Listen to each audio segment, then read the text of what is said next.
అండి, నమస్తే అండి. అమ్మమ్మ నాయనమ్మ ఛానల్కి స్వాగతం అండి. ఈరోజు మీకు నేను టమాటా నిలవ పచ్చడి చూపిస్తాను.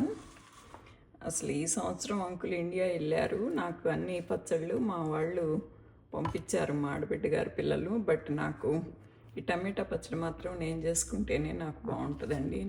వాళ్ళు మొత్తం కలిపేసి పచ్చడి చేస్తారు, నాకేమో ఇలా ముక్కలు ముక్కలుగా ఉంటే నాకు ఇష్టం అండి. అందుకని నేను ఇది మాత్రం నేనే పట్టుకున్నాను. లాస్ట్ ఇయర్ కూడా నేను మా అక్కయ్యలకి మా తమ్ముళ్ళకి అందరికి ఇస్తే చాలా నచ్చిందండి అందరికీను. ముక్కలు ముక్కలు బాగుందన్నమాట. అది చూసారా, ముక్కలు ఎర్రగా ఉండి కలిసిపోయింది. ఇంకొంచెం పచ్చికాయలు వేయాలేమో. ఇది టమాటాలు ఎదుగో చూసారా, ముక్కలు తెలుస్తున్నాయి. అయ్యో ఇంకొంచెం పచ్చిగా ఉంటే ఇంకా బాగా తెలిసేదేమో. అసలు టేస్ట్ మట్టుకు చాలా బాగుందండి. మీరు ఇదే కొలతలతోటి మీరు పెట్టు చూడండి, మీ పిల్లలు కూడా మీకు ఇష్టంగా తింటారండి. ఇట్లా నా పచ్చడి ఈ రకంగా కనుక తింటే వేడి కూడా చేయదండి. ఎందుకంటే నేను మెంతిపిండి ఎక్కువ వేసాను కదా, మెంతిపిండి చలవ. అసలు నాదంతా హెల్దీ మెథడ్ అండి, మీకు ఏం వేడి చేయదు, చక్కగా తీసుకోవచ్చు. కొత్తగా చూసేవాళ్ళు please like, share and subscribe అండి. ఈ ప్రొసీజర్లోకి వెళ్దామండి. సో ఈరోజు టమాటా నిలవ పచ్చడికని నేను 4 టమాటాలు తీసుకున్నానండి. ఈ 4 టమాటాలు 900 గ్రాములు అయినాయి. అందుకని నేను 150 గ్రాముల ఉప్పు తీసుకున్నాను, 150 గ్రాములు చింతపండు తీసుకున్నాను. ఇది ఏ లెక్క వచ్చిందంటే 6వ వంతు వచ్చిందండి. మామూలుగా నిలవ పచ్చడి అంటే ఇప్పుడు అమ్మాళ్ళు కానీ మేము ఎవరైనా ఇప్పుడు కేజీకి 1/2 కేజీ ఉప్పు, 1/2 కేజీ చింతపండు, 1/2 కేజీ ఆయిలు, 1/2 కేజీకి కొద్ది తక్కువగా 200 గ్రాములు కారం వేస్తారు. బట్ నాదంతా కొద్ది డిఫరెంట్గా చేస్తాను కదా నేను, నాదంతా స్పెషల్ కదా. అంత కారాలు ఇప్పుడు ఎటు తింటలేదు లేమని నేను కారం తగ్గిస్తే ఆటోమేటిక్గా ఉప్పు చింతపండు కూడా తగ్గాలి కదా. అందుకని నేను 6వ వంతు వేసానండి. ఇప్పుడు 900 గ్రాములు కదా, ఇది 6వ వంతు అంటే 150 గ్రాములు అనమాట ఉప్పు, 150 గ్రాములు చింతపండు. అంత తీసి ఈయన బోనె లేకుండా అంత తీసి సరిగ్గా పెట్టుకున్నానండి. ఇప్పుడు ఈ ముక్కలు కోసేసి, ఇది ముక్కల పచ్చడి అండి ఇది. కానీ ఇప్పుడు 4 అంటే 4 కాయలు పెట్టుకుంటున్నాను. బాగున్నాయి కాయలు కూడా, దోరకాయలు చక్కగా బాగున్నాయి. ఇప్పుడు కోసి చూపిస్తానండి. ఇదిగోనండి, నేను ఇప్పుడు ఈ టమాటా ముక్కలు ఎలా కోసానంటే, ఇక్కడ పెద్ద పెద్ద కాయలు ఉంటాయి కదండి, ఇది ఇప్పుడు నేను ఇట్లా సగానికి చేయకుండా ఇటు నిలువుగానే కోసేసి ఈ ముక్కలు ఇలాగో పెట్టానండి.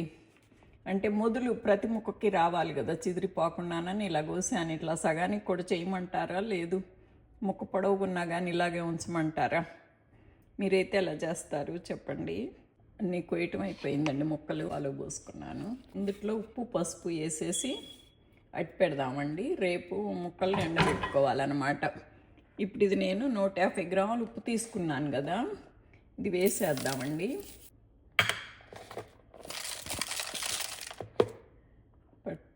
మొత్తం వేసేస్తున్నానండి. 150 గ్రాములు వేసేసాను. ఇది నీరు వచ్చి కాసేపు మెత్తబడి మొక్క అడుక్కి పోయిద్దండి. కలిపేసుకొని కొద్ది పసుపు కూడా వేస్తాను. పసుపు కూడా వేసేసాను. ఇది ముక్క లోపలికి పోయిద్దండి, పసుపు ఉప్పు వేసాం కదా, చక్కగా ఇలా లోపలికి వెళ్ళిపోయిద్ది. ఇదిగోండి, పసుపు ఉప్పును కొద్ది పిసికామంటే కొద్ది నీరు వచ్చి ముక్క మెత్తబడి కొద్ది లోపలికి వెళ్ళొద్దండి. ఇప్పుడు బాగా పిసికి పెట్టేశానండి. మూత పెట్టేసి దీన్ని రేపు ముక్కలు పిండేసి ఎండలో పెట్టుకుందాం. రాత్రి ఇప్పుడు ఇవి ఉప్పులో ఊరేసాం కదా, ఇప్పుడు వీటిని ఇలా చక్కగా పిసికేసి ఎండబెట్టుకోవాలండి. పిండేస్తే జ్యూసు వేస్ట్ అవ్వకుండా బాగా వస్తుంది అన్నమాట. బాగా ఇలా 2 చేతులతోటి చక్కగా ఇలా పిండేయాలండి.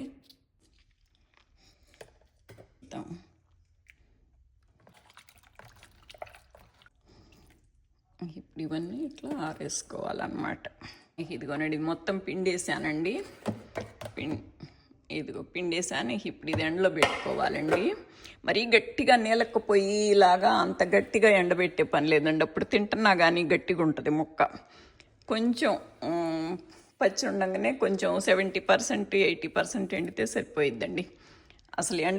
అసలు మామూలు మొత్తం రుబ్బే పచ్చడి అయితే అసలు ఎండబెట్టకుండా కూడా నిలవ ఉంటుంది కదా. మనకి ఇది నోటికి ముక్క తగిలితే బాగుంటుందని కదా. ఇప్పుడు రాత్రి ఇది తూసి పెట్టుకున్నాం కదా మనం 150 గ్రామ్స్. ఇప్పుడు ఈ నీళ్ళల్లో ఇది వేసేస్తానండి. సాయంత్రానికి ఇది కూడాను నానిపోయిద్ది.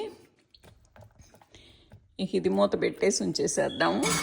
సాయంత్రానికి ఇప్పుడు చింతపండు నానుద్ది, ఇది కూడాను ఎండిపోతాయి అన్నమాట.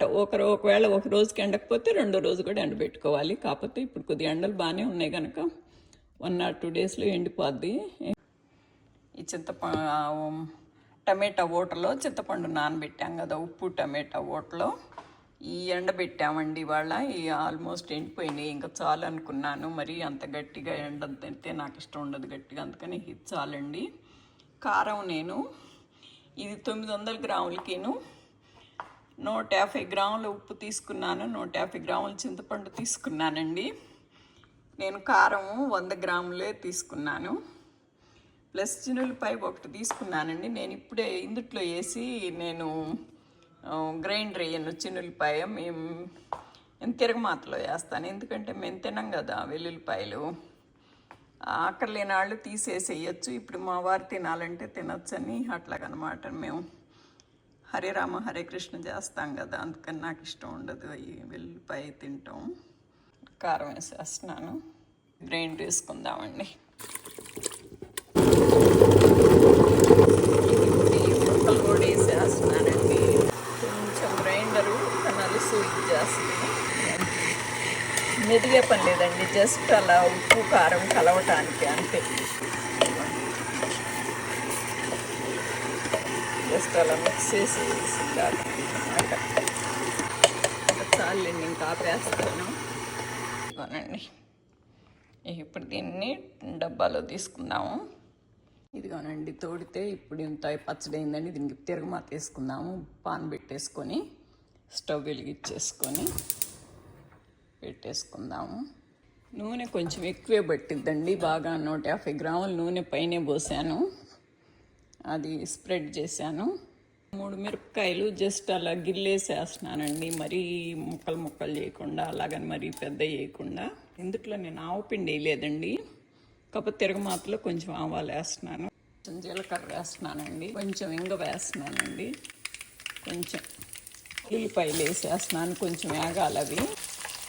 కరివేపాకు వేస్తున్నానండి, కొద్దిగా వేగాలని. ఇది కూడా వేసి అన్నాక ఆపేసానండి స్టవ్. ఆపేసి పిండి వేస్తున్నానండి. 3 స్పూన్లు ఉంటుందండి మెంతిపిండి. ఇక అయిపోయిందండి ఇది. ఇక పచ్చడి వేసి కలపటమే. కొంచెం ఆరాక కలుపుతానండి పచ్చడి. ఇదిగోనండి ఈ పచ్చడి కూడా వేసేసి కలిపేసాను. కానీ బాగుందండి, టేస్ట్ మాత్రం అదిరిపోతుంది. ఈ తిరగమాతలో వెల్లుల్లిపాయి మెంతిపిండి వేసేటప్పటికి భలే కమ్మటి వాసన వచ్చిందండి. అసలు ఇల్లంతా కమ్మటి వాసన అనమాట. అది ఇంగ వేసి పచ్చికరివేపాకు వేసి బాగుందండి. ఇదిగోనండి ఇప్పుడు చివరికి నా పచ్చడి ఇలా వచ్చిందండి, చాలా బాగుంది. నాకు ఆయిల్ ఎక్కువే పట్టిందండి. నాకు ఫస్ట్ వేసిన 150 గ్రాముల ఆయిల్ చాలేదనిపించిందండి. మళ్ళీ తర్వాత ఇంకో 100 గ్రాములు వేసాను. నాకు ఈ 900 గ్రాములకి నేను 1/2 కేజీ ఆయిల్ వేసాను. మీరు అందరూ అయితే మెంతిపిండి 1 స్పూన్ వేస్తారేమో, నేను 2-3 స్పూన్లు పైన వేసాను కదా. చక్క బాగుందండి చెక్కబడి పచ్చడి. కాకపోతే నాకు ముక్కలు బాగా కనపడుతున్నట్టుగా అనిపించలేదంటే, నా టమాటాలు ఇంకొంచెం పచ్చిగా ఉండాలన్నమాట. నాకు ఇక్కడ అంతకంటే పచ్చికాయలు దొరకవు కదండి, అవే దోరకాయలని అవే తెచ్చాను నేను. మీకు ఇంకా కొద్దిగా పచ్చికాయలు అయితే కనుక మీకు పచ్చడి అంత చెదరదును ముక్క కొద్దిగా అక్కడక్కడ కనపడుతుంటుంది అనమాట. బట్ నా పచ్చడి టేస్ట్ మాత్రం చాలా చాలా బాగుందండి. అంత పెద్ద మంట లేదు, అలాగని అస్సలు సప్పగాను లేదు, చాలా బాగుంది. మీరు పిల్లలకు కూడా పప్పు నెయ్యి వేసి పెడితే చక్కగా తింటారండి. పచ్చడి అనేటప్పటికి కొద్దిగా పిల్లలు అన్నం తినమని మారాన్ చేసే పిల్లలు కూడా కొద్దిగా ఇది పక్కన పెడితే చక్కగా తింటారండి. బాగుంది పచ్చడి. మీరు కొద్ది మంట తక్కువ తినేవాళ్ళు ఇట్లా నా కొలతలతో చేసుకుంటే కనుక మీకు చాలా బాగుంటుందండి. Thank you so much for watching అండి. కొత్తగా చూసేవాళ్ళు ఎవరైనా కొంచెం please like, share and subscribe అండి. మీరు షేర్ చేయండి, లైక్ చేయండి, సబ్స్క్రైబ్ చేయండి, ప్లీజ్ సపోర్ట్ చేయండి నాకు please. Thank you so much for watching అండి. Thank you.